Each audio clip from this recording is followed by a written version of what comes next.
showing the consumer price index, that's basically follows inflation, it spiked to 4.2% compared to where we were a year ago. That the economy is stronger, but inflation also is much higher than expected and not as transitory. My next guest says inflation will be the #1 market driver through year end. Inflation, inflation, inflation. You hear that word everywhere these days, but what does it actually mean?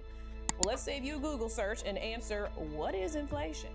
The technical explanation is a general systematic increase in prices and fall in the purchasing value of money, but that's kind of technical, so the short version is inflation happens when prices go up over time and the purchasing power of a dollar goes down.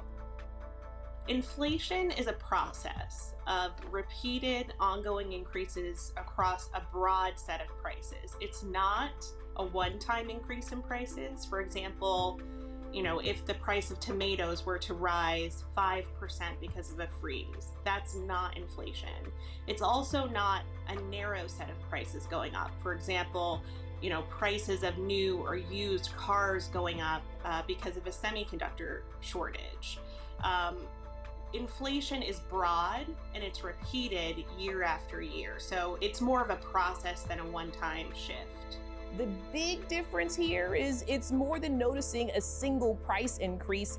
Everything starts to cost more, so your money doesn't go as far. Some inflation is normal. It doesn't hurt consumers if wages are going up by the same amount. If wages are not going up by the same amount, it does reduce purchasing power.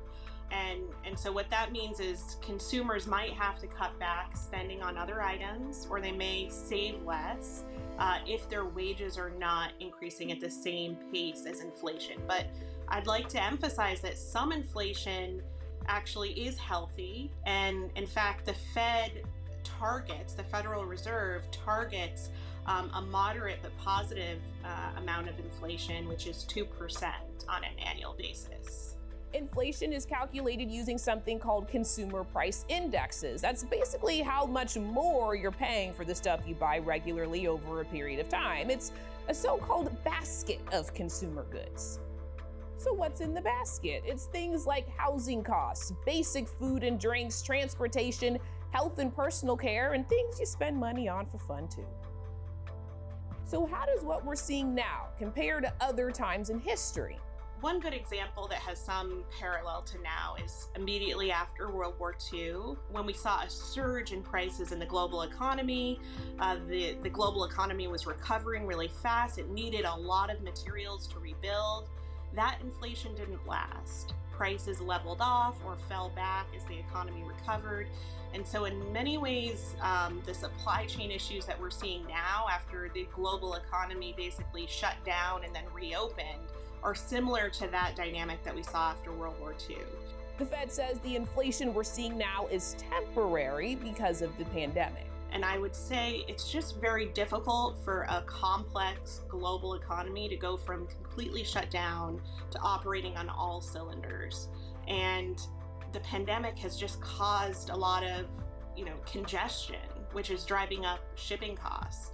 So the further we move away from the pandemic, the more the economy will be able to adjust, and we're likely to see some of these prices either stop going up, or even go back down, and inflation will slow.